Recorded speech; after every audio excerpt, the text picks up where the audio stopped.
What about that for a game of cricket? Well, not only for a game of cricket, I mean, it was an amazing game of cricket, the way it ended up exactly as it had 100 years before the result. But the lead-up week to this match, all the receptions and all the official functions, and I've never enjoyed them much at all in my life, except for those. Because at one of these functions, I can remember there was everyone in the room, Bradman, Larwood, Lindwall, Miller, right to Storky Hendren and all these guys that I'd only read about, most of them, and they're all in this one room, and it was just almost eerie. You almost expected a big bearded figure to just all of a sudden walk through the room and everyone look. I mean, that was the feeling in the room, and I spoke to a lot of players about it afterwards, and they said, yeah, I mean, they'd never felt like that, that sort of feeling in a room before. It was just all the greats there that were still alive from the Ashes series. It was just phenomenal. And a terrific performance from you as well. 6 wickets in the England first innings after Australia had been knocked over cheaply. Is that it? Yes, it's carried and he's gone, and Lillee snapped up the first wicket, that of Bob Woolmer. Caught it slip with the total on 19.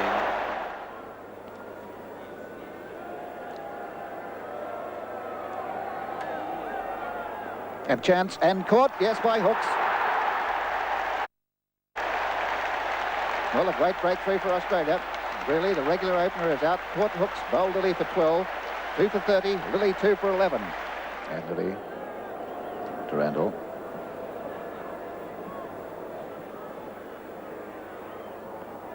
And that one he reached and he's caught behind. Yes, he's out. Randall, a very fine edge. Caught Marsh. Bowled Lillee for 4. Lillee now bowling with the southwesterly breeze.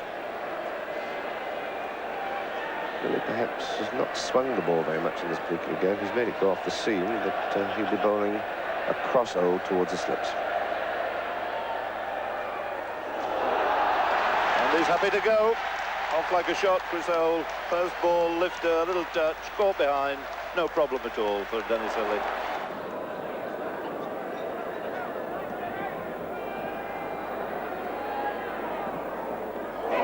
Field the leg before, he's out. Lillee 5 for 25, not leg before to Lillee for 15, 9 for 86.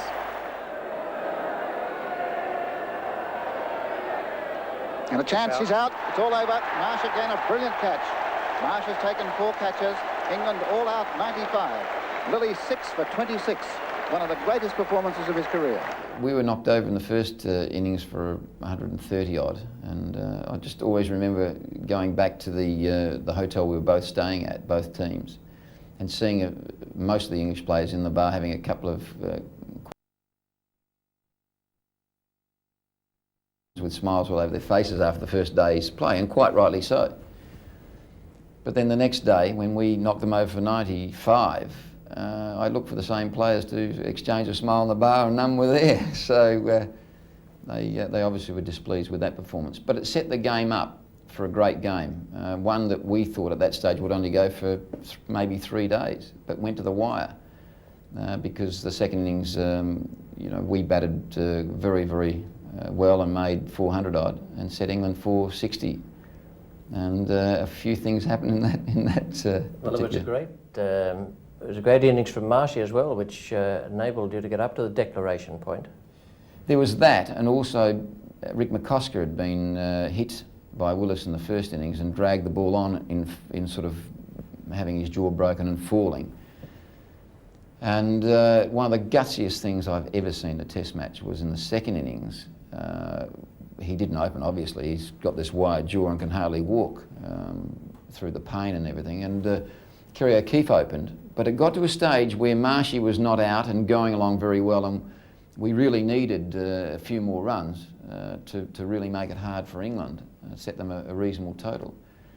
And Rick McCosker appeared and walked out there with bandages all over his face and sort of faced up, hardly really able to sort of look down at the bowler. And of course the bowler that was charging him was none other than the bloke that had decked him in the first innings, Bob Willis. And there was 2 or 3 bounces in the first of half a dozen deliveries, which the MC crowd gave the raspberry to. But the great thing about it was that McCosker hung in there for quite a while. Marcy got some runs and the tail sort of wagged a little, and set up a chance for us to try and bowl England out over the last day and a bit. What about Derek Randall?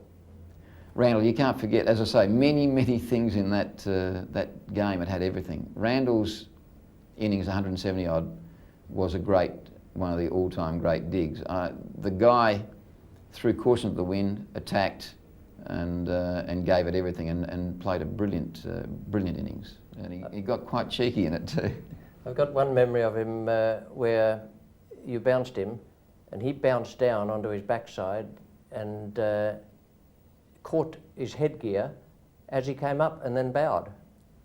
Sort of doffed the hat and bowed, yeah, and said, you know, good afternoon, Mr. Lillee, or something like that. I mean, he's just, he's full of beans. And the great thing about it was that he played the game, I thought, as basically as it should be played. Went out there and attacked from the start, and reckons that take everything to the bowler and give it your best shot. And that's what he did every time he went out to bat. And how's that? It's out, yes. Well, Lillee has that tremendous ability to do it after a session. He comes back from a break and he takes a wicket immediately. He's done it in this match, and that was a beautiful ball.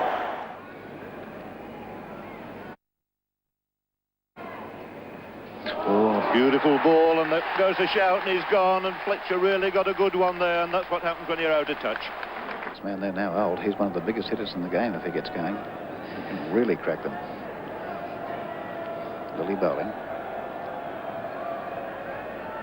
And a chance, he's out, yes, Greg Chappell.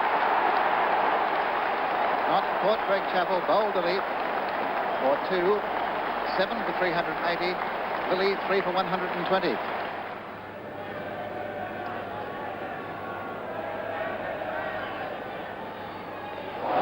That's it, the overpitch one.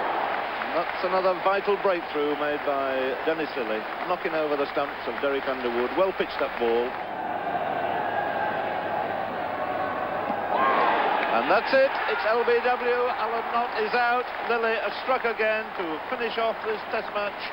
England all out for 417. Another great performance there by Lillee to see the end of England. And Australia triumphing by a margin of 45 runs. Absolutely remarkable that it should finish up exactly the same result as the first test played the 100 years before. Quite phenomenal, and it just goes to show with cricket what an amazing game it is. And you know, the thing about it is that the thing I'll always remember about it was that the Queen actually came to the game, and of course I was involved in trying to get an autograph, which I eventually did get sometime later, but not at the time. But the other thing was that she came at afternoon tea on the day. Now, at that stage, England had been looking like they were going to do it. And of course, our excuse was that we couldn't let her come all that way and see her team struggling. So as soon as she left the ground, then we wiped them up. Can you just fill us in on how you asked for the autograph? I thought you might ask that. Yeah, what actually happened was, I actually really wanted her autograph. I mean, I admire the royal family, and I'm a bit of a royalist, and so I sort of fronted her with an autograph book, and she sort of, you know, more or less said, I can't, and sort of looked around at the crowd saying, basically, that if I do it for you, you know, I've got to do it for everyone everywhere I go. And I mean, I almost felt like saying, well, I'm not going to see you over at the MCG pub to get the autograph, so now's my only chance. But of course you can't do that. But the terrific thing about it was that it was organised later, that there was a photograph of the actual incident, and she signed it, so that's pride of place in my bar. You had a match in Perth just a couple of years later where you picked up your 100th wicket against England. It was Mike Brearley, and you also had a little confrontation with him out in the centre there. Was that the aluminium bat? That's exactly the one I meant. I thought